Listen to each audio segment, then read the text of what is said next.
Muy buenos días. Qué alegría, hermanos, volvernos a encontrar. Terminamos ayer el libro de Éxodo, pero hoy quiero que hagamos un repaso, porque este libro es muy importante. Es el libro donde Dios hizo los mayores milagros, que ya los vimos. Les dio agua de una roca, les mandó el maná, las codornices, el agua amarga la convirtió en dulce, permaneció con ellos, les dio leyes, los orientó. Entonces yo quiero que hoy miremos este libro tan importante que acabamos de estudiar, ¿sí? Nosotros vemos que termina en Génesis y vemos nosotros hay un personaje importante, José, que muere y llega otro, Faraón, que no lo conocía, pero ese pueblo que había llegado a Gosén, que era el pueblo de Israel, de la tribu de Judá, se había vuelto muy numeroso. Y entonces ese Faraón temía por ese pueblo que no era de ellos, sino un pueblo que había llegado. Voy a leerles los sucesos que nosotros estudiamos en este libro. Primero, Dios libera a Israel de la esclavitud.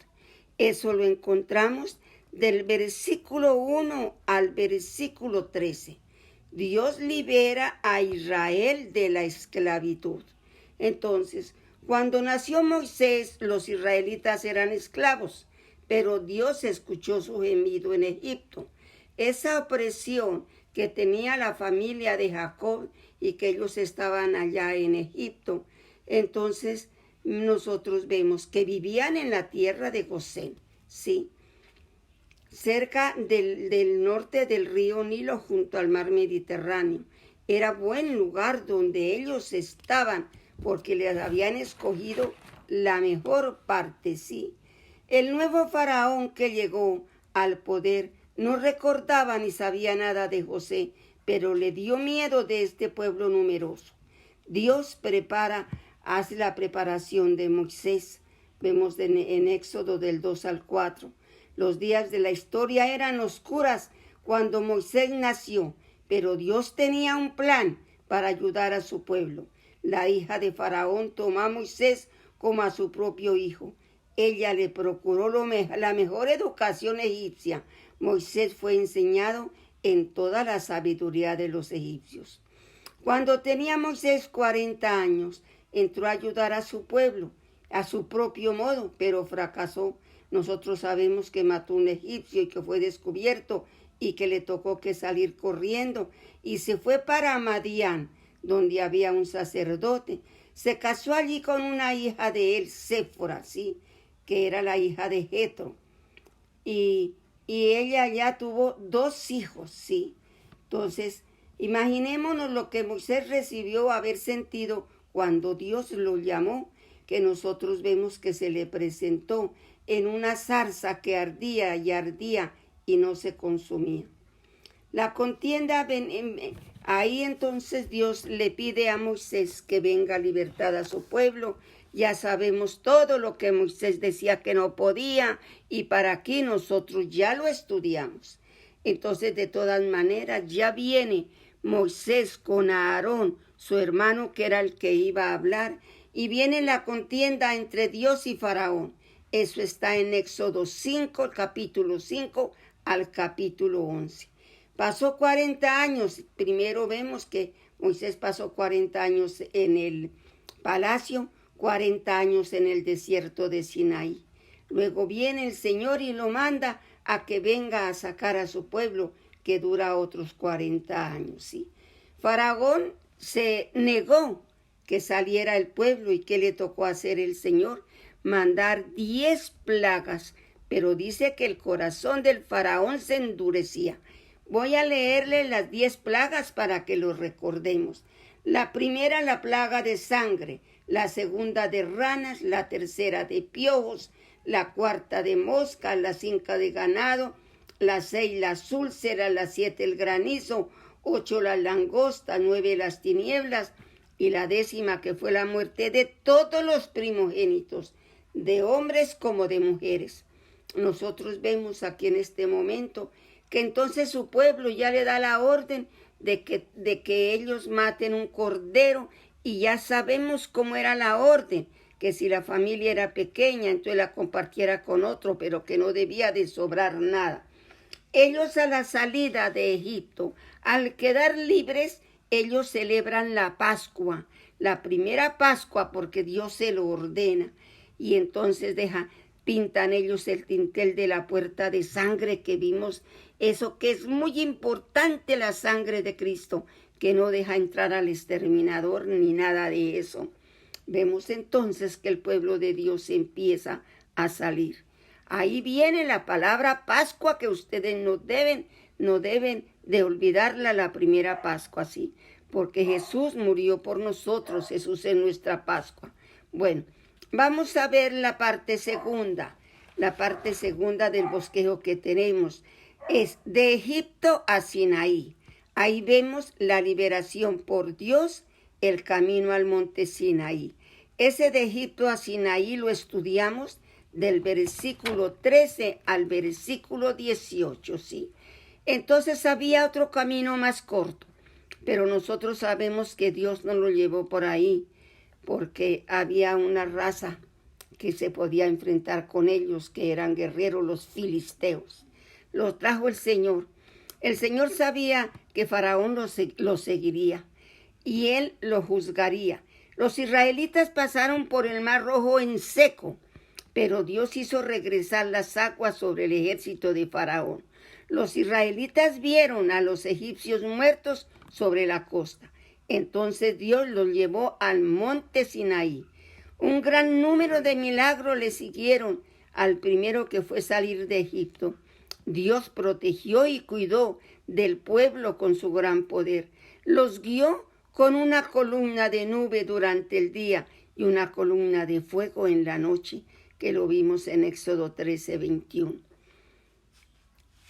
El pacto de Dios con Israel. Miramos nosotros el pacto de Dios con Israel. Del capítulo 19 al capítulo 24 lo estudiamos. Y aquí que vemos, preparándose para el encuentro con Dios, los 10 mandamientos en el capítulo 20, algo importantísimo que ustedes no deben olvidar, las leyes para Israel y aprobando el pacto que se termina ahí en el capítulo 24. Entonces el pacto de Dios con Israel.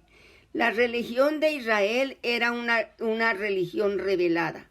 Las creencias de Israel no eran basadas en las religiones de la gente que estaban alrededor de ellos, sino más bien le llegaron directamente de Dios.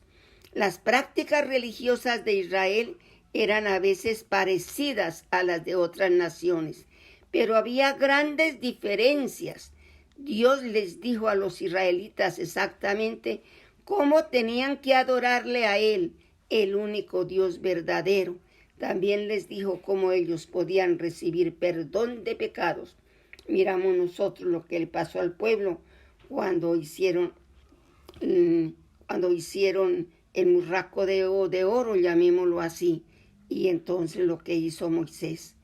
Aquí en Éxodo 20, no se les vaya a olvidar, están los 10 mandamientos. Las leyes más importantes para los israelitas eran los 10 mandamientos. Esto les enseñaba cómo debían relacionarse con Dios. La mayoría de estas leyes son morales, es decir, que declaran que es bueno y que es malo, lo que debemos hacer y no debemos hacer. Los 10 mandamientos les enseñaban a Israel cómo relacionarse con Dios y con los demás. Ahí estaba todo lo que nosotros debíamos hacer y no debíamos hacer. Ahí esas leyes les enseñó al Señor cada ley lo que debían de hacer. Ahí les habla del día de reposo, un día importantísimo que ni fuego debían de prender en sus casas. Los 10 mandamientos eran únicos porque ellos exigían la adoración a un Dios verdadero. Esto se llama monoteísmo, a un solo Dios, sí. Las naciones alrededor adoraban muchos otros dioses, pero ellos no podían sino uno. Las leyes siguen después del Éxodo, sí, de los 10 mandamientos les dio. Dios mandó a Israel que evitara ciertas costumbres perversas, muchas de las cuales eran comunes entre las gentes. Les prohibió que no se fueran a mezclar con ellos. Vamos a la parte D, que nos habla aquí el bosquejo, en la parte D del tabernáculo. Vemos del capítulo 25 al capítulo 40. Entonces, primero preparando para construir, después la idolatría y el juicio, y construyendo el tabernáculo, que ahí es donde terminamos el tabernáculo de Éxodo. Ahí vemos 2 personajes importantes que los vimos alrededor, que son Bezaleel y Aholiab, que Dios encargó para construir y ellos enseñaron a otros, y nosotros vemos también que la gente dio muchísimas ofrendas hasta que Moisés le tocó decir que no trajeran más. Entonces, alrededor vamos a mirar cómo quedó, porque aquí ya terminaron de construir el tabernáculo. Yo pienso que ustedes habrán mirado figuras, que esas cortinas que tejieron de tantos metros era para cercarlo. Por todos los 4 lados estaba cercado de cortinas. Esas cortinas eran las paredes. El tabernáculo en sí era de 13 metros, que ahí nos dice 45 pies. Nos sigue dando las medidas de 4.6 metros de ancho. Se componía de 2 partes, el lugar santo y el lugar santísimo. La entrada al lugar santo daba al este, o sea que era por el oriente. Nosotros lo estudiamos, la entrada del sol, por lo cual el sacerdote entraba por la mañana con el sol saliente. El lugar santo era de 9 metros, sí. Allá nosotros ya vimos, nosotros todos, las medidas. La cortina era gruesa, separada desde el que separaba el lugar santísimo, que era un cuadrado. Alrededor del tabernáculo había un patio o área abierta con una cerca, que estaba todo cercado de cortinas, que medía 137 metros de largo, sí, por 9 metros de ancho. Miramos que era grande. Entre el altar y el tabernáculo había una fuente grande de bronce. Allí los sacerdotes se lavaban y se preparaban para ofrecer los sacrificios. Al lado derecho del lugar santo estaba la mesa del pan para los sacerdotes. Al lado izquierdo el candelabro y al frente, que ustedes ya aprendieron cómo es. Entonces, nos habla a nosotros el Señor. Sus alas, aquí nos habla del arca del pacto, que estaba en el lugar santísimo. Esta arca del pacto era el objeto más sagrado de Israel. Ahí, desde ese lugar, Dios les iba a hablar a su pueblo. Sí, había 2 figuras de querubines de oro sobre la tapa del arca. Sus alas se extendían sobre el propiciatorio. Este propiciatorio recordaba a los israelitas de la presencia de Dios, porque desde ahí el Señor les hablaba. A diferencia de las naciones pecadoras, los israelitas no tenían imágenes de Dios, pero su gloria estaba siempre presente. En el transcurso del tiempo vamos a ver lo que se iba a guardar en el arca del pacto. Mire lo que se iba a guardar. La tabla con los 10 mandamientos, que nosotros aquí los estudiamos, que el Señor los dio, que Moisés los rompió, que después volvió y le dijo a alisar las tablas y las trajo, y el Señor volvió a escribirlos. Entonces ahí se iban a guardar los 10 mandamientos, la vasija con el maná, la vara de Aarón que floreció, que lo vamos a estudiar en Números, la copia del libro de la ley, ¿sí? Todo eso se iba a guardar. Miren los principios de Éxodo de nosotros para hoy.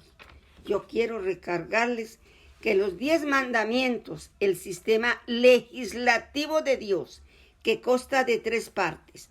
La primera eran los 10 mandamientos que contenían los absolutos de la vida moral y espiritual. La segunda era la ley civil que daba reglas al pueblo para gobernar sus vidas, que todo eso lo vimos. La tercera era la ley ceremonial, que mostraba los patrones para construir el tabernáculo y para la adoración. Por casi un año el pueblo acampó en el monte Sinaí. Dios estaba forjando una nación santa, preparada para vivir y para servirle a Él solamente. Eso es lo que Dios quiere, Señor, aquí estamos. Que seamos un pueblo santo, Papito Dios. Que seamos obedientes a sus leyes sociales, morales y legislativas. Que le pongamos atención porque tú nos diste todas las leyes. Nosotros sabemos lo que debemos hacer en cada momento de la vida. Papito Señor, aquí estamos. Gracias por este libro que hemos terminado. Gracias por todo lo que hemos aprendido, mi Rey. Perdona que lo traigamos siempre a nuestra memoria. Que sepamos qué pasó en ese éxodo. Que todo lo que tú nos enseñaste, mi Dios, se quede grabado aquí en nuestro corazón. Quédate hoy y siempre con nosotros. Amén y amén.